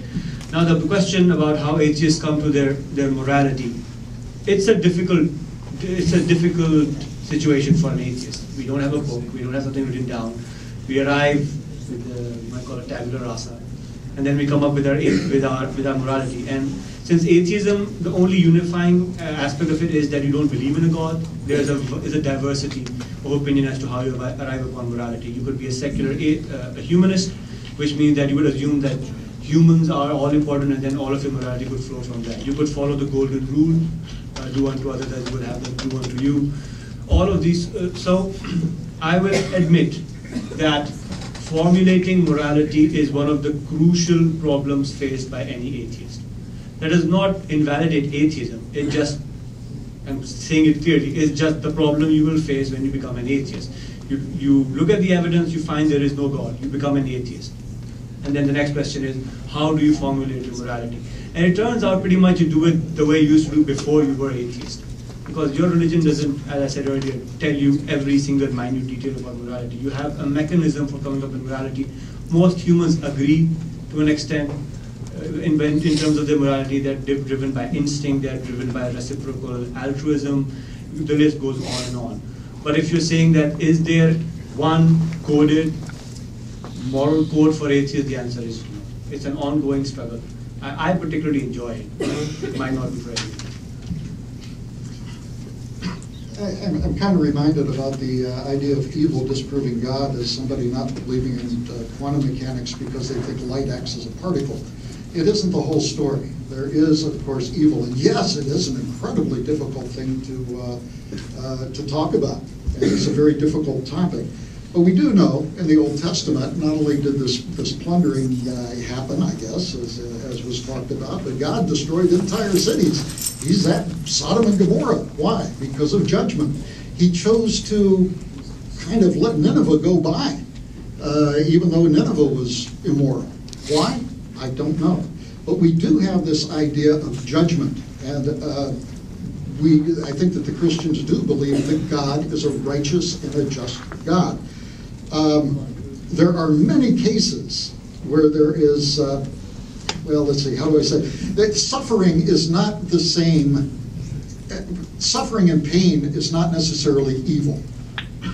And I don't understand the evil. I don't understand dashing babies against the rocks. But everything that does happen, which is pain and suffering, is itself not necessarily evil.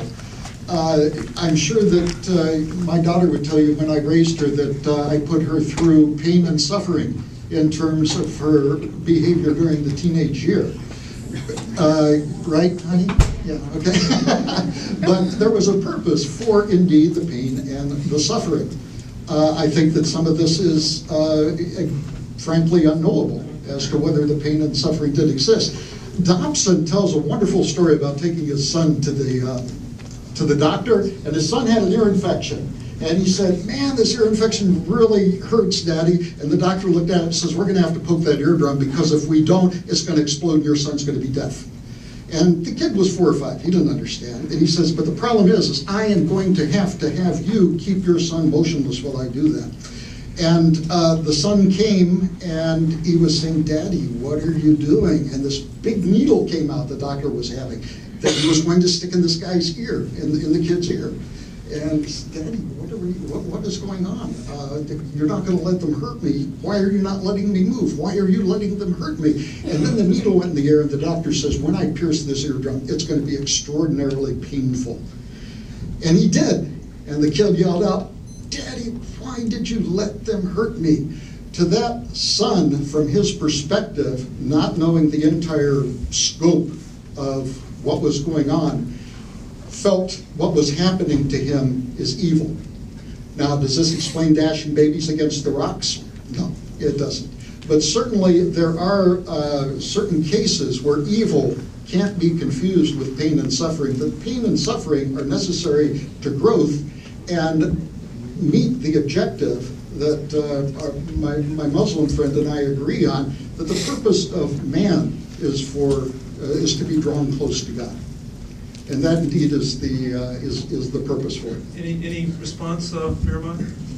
No. Okay, one last question, and then I'm going to give each group 2 minutes to summarize their viewpoints. Last question. Many physicists, such as Paul Davis, Roger Penrose, and Martin Rees, have noted that the physical constant at the initial conditions that were present at the Big Bang fall within a narrow range that allows for the development of life. Is this evidence of purpose or design? I asked Stephen Weinberg this, who was at UT and is a Nobel laureate from 1979, really smart guy, and he said no. The fine-tuning of the universe is something which has been talked about in terms of intelligent design. Of course, the way to get around this is with string theory and multiverses, which my physics major can talk more about. My understanding is that currently in the string theory and the multiverse, there being among 10 to the 100th to 10 to the 1,000 possible parallel universes. And of course, there isn't one iota of proof of string theory as of yet. Okay, go ahead. I just want to add, if someone is to postulate a multiverse theory which extrapolates unlimited, infinite, or maybe some near infinite but not quite infinite amount of universes out there, then oftentimes this is a way to get around having to say God caused it all. But what you might be doing is saying that unicorns exist, and here's how. If you're postulating that there's all these possibilities going on in all the different universes, then there's bound to be one universe with unicorns. And suddenly, by this one theory of multiverse theory, you've just said that unicorns most likely do exist, just like leprechauns and any fictitious creature that could become downright a certainty if you give it an infinite number of tries. In fact, who are we arguing against here? This is a strawman fallacy. You just constructed an argument and then you broke it down. I never claimed it. Okay, I know you didn't. I know you didn't. But what I am saying, no, I'm talking. What I am saying is that the fine-tuning of the universe can be explained away by the multiverse, but I argue that indeed it can't. It is not science yet. So let me be very clear. Multiverse theory is a conjecture, string theory is a conjecture. Atheists have the floor. So so evolution is science. General relativity is established science. By established science, I mean something that almost all the scientists agree on. Now, multiverse theory, string theory, they're all conjectures. The establishment hasn't said that this is true or not. So about the origin of the universe, my answer would be, we don't know. And that's a perfectly valid answer. Now, saying God made the universe is not an answer. It's a statement of profound ignorance. Let me explain why. If I say there is gravity, I can take a rocket, shoot it up into space, launch satellites, communication, cell phones, huzzah. If I say God makes things the way they are, I can do nothing with that information. It is not information. In fact, it is just a statement which tells me nothing. So, when you say God made the universe, you're just saying, I am ignorant and I don't know the answer, but God. Just accept the fact we don't know and that we're trying very hard. Okay, let me respond to that. Jastrow, who was head of NASA, said that scientists and physicists have been climbing up the mountain of knowledge for years. They have reached the precipice, and there they find sitting the theologian. He believed that indeed, through nature, we saw God exposed. Fred Hoyle, who created the term Big Bang, kind of in mockery initially, said, you know, there's a strange, and he was not a Christian, I don't even think he was a deist, he said there is a strange sense that the universe was kind of meant to be. And yes, there is a fine-tuned universe, and it is out to the incredible decimal place of 40 or 50. And if we looked at all of these different physical constants, we're talking about the charge of the electron, gravity, a number of my colleagues could actually talk about. If these were changed just a little bit, then the Big Bang wouldn't have happened.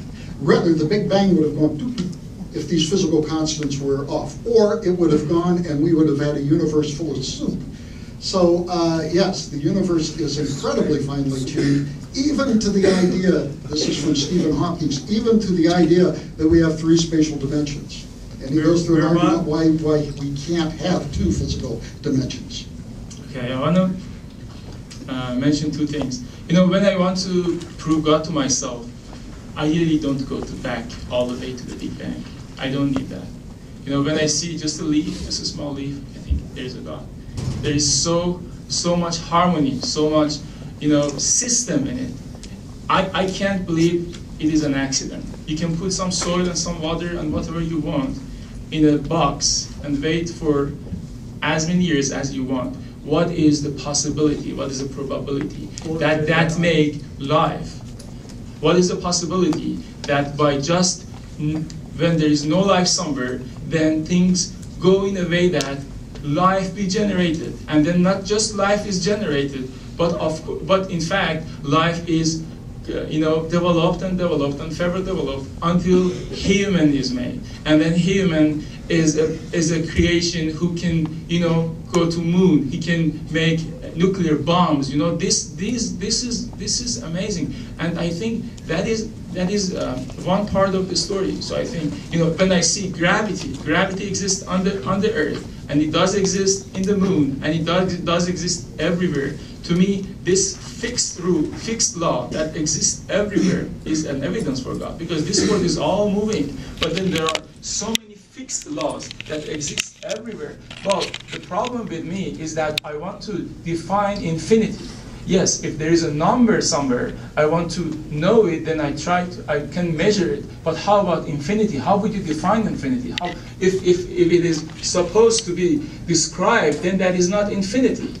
If God is infinite, if it is He's more than anything that exists, because He has created, if He is the source of everything, then He should be more than that. He should be higher than that. The problem with us is sometimes we want to measure something that that is not the way to measure it.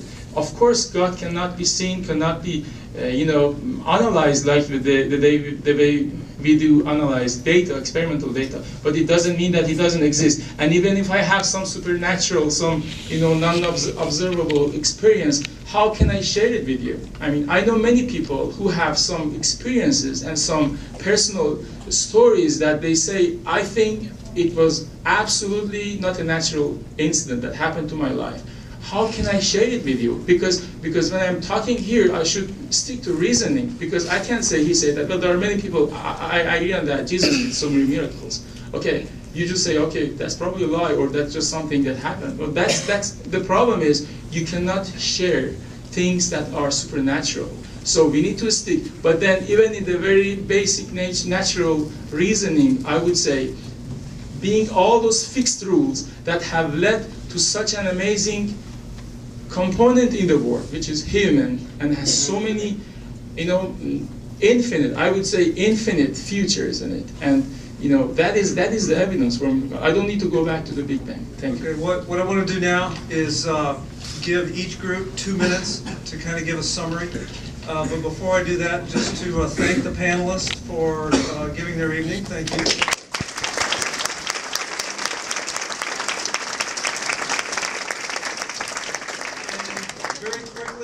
Miramad, the Islamic Study Group, when do they meet and where? We have a weekly regular meeting every Thursday, every Friday night now. And you can get our information at islamicstudy.tamu.edu if you're interested. You can contact us and everything. But you also, based on occasions, have some special programs on campus. And the Agnostic Atheist Student Group, when do you meet and where? We meet 8 p.m. in Rudder on Thursdays, so in room 504. We'd like to mention that everyone is welcome. You don't have to be atheist or agnostic. We do have a permanent number of Christians that do show up every week, and you are welcome to. Awesome. It makes the discussion a lot more interesting. You can also find us at atheist.tamu.edu, I believe. AASG. And we're also on Facebook. So if you are trying to find out where we are, there's multiple ways to do it. And Ratio Christi, if I'm not mistaken,